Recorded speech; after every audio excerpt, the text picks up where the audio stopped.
안녕하세요, 유팀장입니다. 경매 공부하시면서 한 번쯤은 이런 생각 해보신 적 있으실 것 같아요. 경매로 단타 치면 진짜 얼마 남는 거야? 유튜브에서는 수천만 원 번다는데 그 진짜일까? 오늘은 그 의문을 숫자로 풀어드리려고 합니다. 저는 현재 부동산 경매를 통해 총 4건을 낙찰받았고요. 그리고 분양권 1건, 재개발 1건을 운영하고 있는 현직 부동산 투자자입니다. 그냥 남들이 아는 그런 이론 말고요. 실제 낙찰가와 호가를 비교하고 세금을 다 뺀 금액으로 진짜 실제 순수익을 여러분께 알려드리려고 합니다. 소액으로 경매를 시작하시는 분들이 많을 텐데요.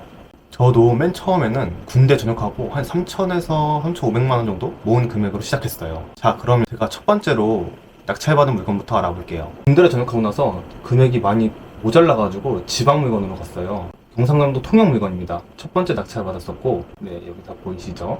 그 다음에 대리입찰을 통해 7번째 시도 만에 첫 낙찰을 받았습니다. 대리입찰을 하면은 약 15만 원 정도 드는데, 이제 부동산 사장님들이나 법무사 사무실에서 이렇게 대리입찰을 도와주고 있어요. 대신 낙찰을 받아주셨고 이렇게 정보도 줍니다. 네, 안에 사진들이고요. 신축이어가지고 뭐 안에 인테리어가 깔끔했습니다. 안에 시스템 에어컨도 4개가 다 있었고요. 심장에 행운이 또 왔어요. 이게 뭐냐면 낙찰자랑 명도를 하는 중에 이제 이분이 이제 이사가는 기한을 안 지켜서 저한테 2천만 원을 자진해서 입금한 사례입니다. 그래서 순수익이 좀 더 늘어난 케이스라고 볼 수 있어요. 거의 안 일어난다 하더라고요. 네, 3억 1,100만 원에 낙찰을 받아서 3억 4,500만 원에 매도를 했습니다. 세금, 대출 및 뭐 부대 비용 다 껴가지고 한 1,400만 원 정도 들었던 것 같고요. 제가 이때 처음 낙찰 받다 보니까 통영을 진짜 한 5번, 6번 넘게 간 것 같은데, 그래서 좀 부대 비용이 많이 들었던 걸로 기억합니다. 그래서 매도 수익이 2천만 원이 났고 명도 합의 비용이 총 2천만 원 나서 총합 3개월 만에 약 순수익 4천만 원을 벌 수 있었습니다. 그리고 5월 9일 계약금을 쳤어요. 이 물건에 대한 계약금을 3,450만 원을 제가 받은 거죠. 그리고 바로 또 입찰을 돈이 생겼으니까 바로 입찰 준비를 해야죠. 그리고 한 10번 정도, 한 2주, 3주 만에 걸쳐서 한 10번 정도 입찰을 해서 두 번째 낙찰을 받았습니다. 부산 물건이었고요. 이거는 인테리어 임장 정보를 제가 임장 중에 알아냈어요. 그래서 250만 원 차이로 낙찰을 받게 됩니다. 네, 안에 인테리어도 제가 임장한 정보와 같이 되게 이뻤죠. 임장 정보는 이제 부동산 사장님이랑 어떻게 잘 연락이 돼서 운 좋게도 알아낼 수 있었습니다. 그분이 계약을 하셨다 하더라고요. 네, 그래서 이 물건은 3억 500만 원의 낙찰을 받아서 3억 5천에 매도를 합니다. 그래서 이거는 뭐 깔끔하게 이사 비용 한 60만 원 줬던 걸로 기억해요. 대출 및 부대 비용 1천만 원 해서 약 3,500만 원을 벌게 됩니다. 비용 같은 경우는 이때는 또 이제 딱 계약할 때 한 번, 그리고 명도할 때 한 번 갔던 걸로 기억해요. 그래서 최대한 부대 비용을 아낀 기억이 납니다. 네, 이게 제가 낙찰받았던 물건이고요. 뭐 뭐라 써있죠? 1,000만 원 차이가 나서 처음에는 좀 걱정을 많이 했는데, 그래도 저희가 수익 계산한 게 있으니까 그 선에서 잘 매도가 된 것 같습니다. 또 보시다시피 소유자 물건입니다. 지금은 안 보이지만 예전에는 다 보였어가지고 쉽게 입찰할 수 있었습니다. 이것도 계약금 받아서 바로 낙찰받은 부산 물건이고요. 네, 공개도 뭐 안양시 뭐라 써있죠. 순위 임차인도 아니고 가족이었더라고요. 자, 그러면 이제 제 경매 물건의 수익들을 봤으니 이제 요즘 경매 투자자들은 얼마나 버는지 경매지를 통해 알아보겠습니다. 또 이제 앞선 시간에 배운 것처럼 권리 분석하기 쉬운 물건들로만 알아볼게요. 네, 먼저 규제 수도권 물건 3개입니다. 규제 수도권은 이제 진입 전에 반드시 알아야 될 게 있어요. 무주택자 명의로 접근하셔야 양도세 폭탄을 피할 수 있어요. 만약 시청자 여러분이 비규제 지역의 1주택자시라면 비규제 지역 선처분 조건으로 가능해요. 예를 들어 이제 원래 살고 있던 집을 파는 거죠. 먼저 팔고 이제 나중에 서울 집까지 팔면은 문제가 없지만 이 조건을 무시하고 들어가시면은 수익보다 세금이 더 나오는 상황이 발생합니다. 꼭 명심하셔야 돼요. 그리고 무주택자는 대출이 어느 정도 한 70% 정도까지 나오고 있으니까 꼭 확인해 주시고 입찰하시길 바랍니다. 자, 그럼 이제 규제 수도권 물건을 보겠습니다. 제가 뽑아온 물건인데 이제 수원 안양지방법원이고, 네, 9억 5천에 낙찰을 받았죠. 최근 물건입니다. 2월 24일 얼마 안 됐어요.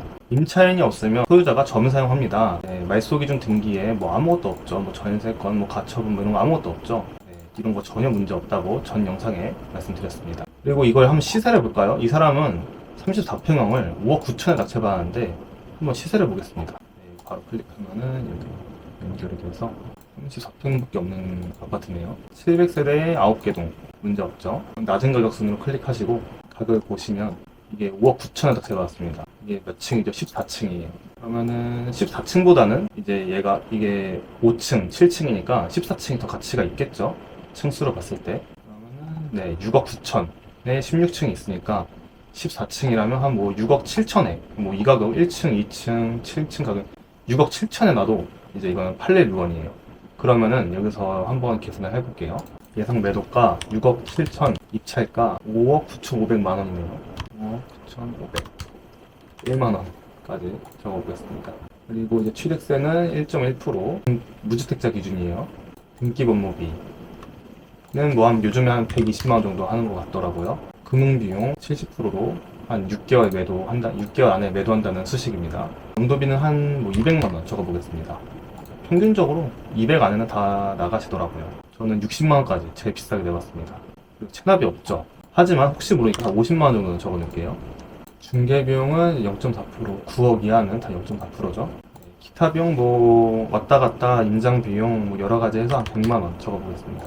그리고 이건 대형 평수가 아니죠. 34평이기 때문에 건물분 부가세는 따로 없습니다. 네, 이 물건의 총 수익은 이제 4,886, 약 5천만 원으로 확인이 되네요.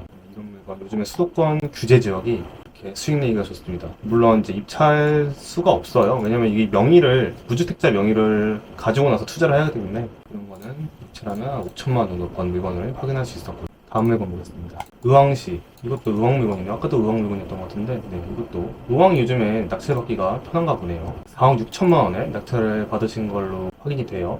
아쉽네요. 이 두 번째 낙찰분 만약에 이분 낙찰 받았으면 엄청 많이 돈을 벌었을 것 같은데, 거의 뭐 3천만 원 차이로 꽤나 갭이 큽니다.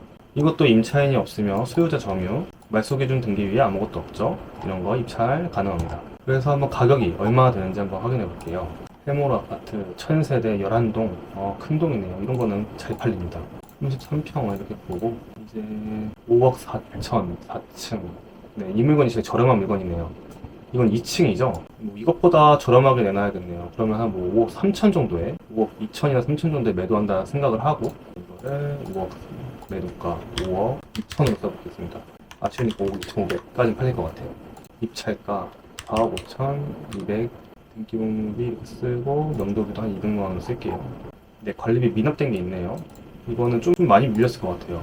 그러면 미납 관리비 한 300만 원 잡아놓고 그러면 이 아파트의 수익은 약 4,932만 원 이라고 생각을 할 수 있겠습니다. 예를 들어 미납 관리비가 500만 원이다 하면 좀 더 줄겠죠? 네, 그럼 이 물건은 수익 4,700만 원 정도의 수익을 가져가는 물건이라고 확인했습니다. 네, 서울시 물건입니다.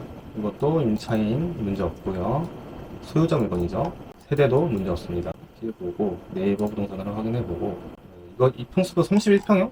네, 31평밖에 없네요. 낮은 가격선 확인하고 이제 가격을 한번 확인해 볼게요. 이렇게 뭐 5억 1천에 다음 물건이 있는데 저희 보고 이건보다 좋은 것 같아요. 그럼 이거를 약 5억으로 더 싸게 팔아야 되니까 예상 매도가를 5억으로 선정해 보고 입찰가를 4억 3천 50만 원에 하셨죠. 그러면은 등기 명도비 생각하고 밀린 날짜가 1월분까지 110만 원까지 밀렸다고 하네요. 이것도 한 200 정도 밀렸다고 생각을 가정을 해보겠습니다. 이렇게 했을 때 수익이 한 4천 남는 걸로 확인이 됩니다. 네, 이렇게 규제 수도권 지역을 확인해 봤는데요. 이제 뭐 규제 수도권은 규제적으로 묶인 이후에 수익폭이 상당히 큽니다. 기본적으로 4천만 원이고 좀 이게 만약에 규제 수도권을 묶였는데 그 나중에 부동산 가격이 올랐다 하면은 더 4천이 베이스고 뭐 6천, 7천 크면 1억까지 벌 수 있는 상황이 생기는 것 같아요. 단 이제 무주택자 명의의 유무가 굉장히 중요한 것 같습니다. 그럼 이제 다음 비규제 수도권 물건으로 가보겠습니다. 현재 비규제 수도권 지역은 경매 투자자들 사이에서 굉장히 핫한 지역이에요. 왜냐하면 대출이 잘 나오기 때문입니다. 규제 지역처럼 대출 제한이 빡빡하지가 않아서 적은 자본으로도 입찰이 가능하죠. 실수익 대비 투자 회전도 물론 수도권 지역은 굉장히 빠르고 그리고 단타 투자자 입장에서는 굉장히 이런 수도권 비규제가 굉장히 매력적인 구조라고 생각할 수 있습니다. 비규제 수도권 보면 아까는 최소가 감정가가 4억이었는데 여기는 이제 3억대까지 떨어진 모습을 보이고 있습니다. 남양주 물건이네요. 이것도 임차인이 없으면 소유자가 점유 사용합니다. 체납금액 동호수 8개 동 300세대 이상이죠? 문제 없습니다. 31평형입니다. 평형으로 바꿔주시고 이렇게 제곱미터에서 평형으로 바꿀 수 있어요. 31평형 낮은 가격선 눌러주시면 2층 2억 7천에 나오는 게 볼 수 있겠네요. 얘는 몇 층이냐? 4층입니다. 이것보다는 더 높게 받을 수 있겠네요. 이것보다는 더 적게 받을 수밖에 없어요. 그러면 뭐 2억 8천에 판다고 가정을 해볼게요. 2억 8천에 팔릴 것 같아요. 2억 8천 입찰가가 2억 3천 280만 원 그러니까 뭐 이렇게 명도비, 미납관리비가 230만원. 10월이니까 더 밀려 있을 거예요. 이런 거는 한 2개월에서 4개월 정도 밀려 있으니까 400만원 정도 밀려 있다고 생각을 해야 될 것 같습니다. 네, 이런 물건은 이제 3억 3,200만원 정도의 수익을 가져갈 수 있네요. 약 10%라고 생각하시면 편하긴 합니다. 그렇게 생각을 하셔야 돼요. 네, 굉장히 적은 2억 3천의 금액으로 3천만 원의 큰 수익을 벌 수 있었죠. 이분은 1월달 인원이에요. 네, 이런 거 참 부럽네요. 네, 이 물건도 수익이 나서 갖고 와봤는데 현대성호 오스타 4단지라는 아파트네요. 34평형 클릭해주시고 뭐 3개 다 클릭해주시면 돼요. 가격순 이제 이것도 임차인이었으면 소유자 점유 말소 기준 등급이 아무것도 없죠. 5개 동안 354세대. 네, 입찰하는데 그게 크게 문제 없습니다. 가격을 보면은 제일 싼 1층은 그냥 무시하시면 돼요. 1층은 가격이 너무 다르니까 1층은 무시하시고 3층 이 친구는 지금 18층이잖아요. 13층 여기서부터 이제 비교가 가능한데 13층이 3억 4천이죠. 19층이 3억 5,500입니다. 생각하시면은 뭐 3억 4천에 한다고 생각을 해봐야겠네요. 예상 매도가 3억 4천, 입찰가 3억 320만원. 체납 없음, 체납이 없으니까 1,200. 뭐 혹시 모르니까 50 정도 쓸게요. 이렇게 했을 때 수익은 2,100만원 정도 나온 걸로 확인됩니다. 2,100만원. 그래도 이게 3억대 물건으로 2천 정도면은 뭐 크게 벌지 못했지만 나쁘지 않은 성과라고 보시면 돼요. 네, 시흥시 월곶동 물건이네요. 좀 신축 같아 보이는데 네, 22년도 물건입니다. 7개 동 494세대 소유자 점유 아무것도 없죠. 말소 기준 등기 위에 이것도 입찰 가능하죠. 그 다음에 이것도 보시면 네이버 34평대 물건이죠. 가격순 그래서 3억 9천 14층이 판매가 되고 있습니다. 8층이에요. 이것보다 좀 싸게 팔아야 될 것 같아요. 3억 8천에 3억 7,500에 한다고 할게요. 3억 7,500 1,500 차이면은 이것도 굉장히 가격이 메리트가 있습니다. 입찰가가 3억 3천 미납관리비 없습니다. 현재까지. 그리고 혹시 모르니까 50만원 정도. 이거는 한 2,347만원 정도 남습니다. 확실히 이제 비규제 수도권 지역이 경매 투자자와 실거주자들이 많아서 수익 내기가 좀 어려운 것 같아요. 그럼 이제 마지막 지방 물건 한번 알아볼게요. 경상남도 창원시 물건입니다. 뭐 성원아파트. 이건 단독 낙찰이네요. 42개 동 6,000세대. 엄청 큰 아파트네요. 94년도에 지었는데 한번 가격 한번 보겠습니다. 평수가 26평형이네요. 가격은 층수가 14층이에요. 층수가 고층으로 보이네요. 2억 1천. 2억에 매도를 한다면 얼마나 남을까요? 2억에 매도를 해볼게요. 예상 매도가 2억. 입찰가 1,748만원. 네, 미납관리비 없는데 50만원 책정해보고 1,420만원이네요. 1,420만원. 뭐 1억 투자로 1,400 버는 거면은 나쁘지 않은 투자일 것 같습니다. 보통 10% 먹으니까 이 사람은 한 8%를 수익을 냈다고 볼 수 있겠네요. 여기는 또 세대가 엄청 많으니까 여기는 굉장히 인기가 많을 거예요. 금방금방 팔릴 겁니다. 실거래가 26평 엄청나게 많죠. 금방 팔릴 겁니다. 여기는. 그래서 빠르게 매도하는 목적으로 이 정도 가격에 산 거는 굉장히 괜찮은 것 같아요. 그 다음에 경상남도 거창군 거창프로지오입니다. 거창프로지오 22명이 왔네요. 22명. 그러면은 이것도 임차인이 없대요. 말소 기준 등급이 아무것도 없네요. 9개 동 677세대. 이거는 물건이 없네요. 이런 물건 어떻게 시세 조사를 해야 될까요? 실거래가를 한번 확인해 보면 됩니다. 이게 33평형이죠. 33평형에 A타입이 있고 B타입이 있네요. 두 개 다 봐볼게요. 네, 9층이 3억 5천에 매도됐죠. 이것보다는 낮게 팔아야 될 것 같아요. 뭐 3억 4천, 11층이 3억 3,700. 그리고 B타입을 보면은 1층은 무시하고 7층이 3억 3,500. 근데 지금 물건이 없다 보니까 이렇게 됐을 경우 이걸 낙찰받아서 매도한다 하면은 굉장히 이점이 많습니다. 이 아파트를 사고 싶은 사람이 있는데 지금 아파트 매물들이 하나도 없다 보니까 굉장히 높은 가격에 판매도 가능할 수 있을 것 같아요. 그래서 현재 아무것도 없기 때문에 이거를 그래도 3억 5천은 무리일 수도 있으니까 3억 4천에 이거를 한번 팔아볼게요. 입찰가 2억 9천 280. 관리비가 안 써있네요. 이럴 경우도 있어요. 그러면 직접 전화해서 물어보셔야 됩니다. 뭐 얼마일지 모르겠지만 미납관리비 한 6만원 정도 잡아볼게요. 이렇게 했을 때 수익이 2,731만원입니다. 10% 정도 딱 가져갔죠. 입찰가의 10%. 이건 좀 지방 중에서도 꽤나 비싼 편에 속하는 물건 같아요. 임차인 소유하시고 네, 말소 기준 등급이 아무것도 없죠. 13개 동 1,400세대 정도 됩니다. 이거를 보면 30평형 11층, 고층이죠? 15층 중에 11층이면 중층이 한 5억 정도 하네요. 그럼 얘는 뭐 5억에서 5억 천 정도에 팔면 될 것 같아요. 여기도 중층이 5억이 있습니다. 그래서 계산기를 돌려봤을 때 예상 매도가를 5억, 입찰가가 5천 해서 이것도 뭐 대충 인력관리비가 100만 원 정도다라고 생각을 해보고 가정을 하고 입찰을 하게 되면은 2,652만 원의 수익을 내게 되네요. 네, 이렇게까지 지방가까지 다 알아봤는데요. 지방은 소액 경매 성지로 불릴 만큼 처음 시작하신 분들께 너무 인기가 높은 지역이에요. 저도 첫 시작이 통영이랑 부산 물건이었던 것처럼 물론 당시에는 이제 비교적 작은 투자 금액이었지만 이제 큰 수익이 돼서 이걸로 한 8천만 원 정도를 벌어서 수도권 물건까지 들어올 수 있게 되었습니다. 많은 투자자분들이 걱정하는 포인트가 있어요. 이제 지방 물건이라고 해서 이게 늦게 팔리거나 하진 않아요. 통영 낙찰받은 물건 같은 경우에도 한 3개월 정도 3개월은 안 돼서 매도가 됐고, 그다음에 부산 물건은 3개월 만에 매도가 됐어요. 또 저렴하게 낙찰을 받으면은 또 경쟁력 높은 가격에 매도가 가능하니까 경매는 저렴하게 낙찰받는 것이 가장 중요합니다. 또 어떤 분들은 뭐 10번, 20번에서 포기하시는 분들이 있는데 계속 꾸준하게 입찰을 가서 낙찰을 받는 것이 가장 중요합니다. 또 그렇다고 너무 비싼 금액을 받아보면은 이건 팔 수도 없는 금액이 돼버리니까 꼭 저렴한 금액에 낙찰을 받아야 돼요.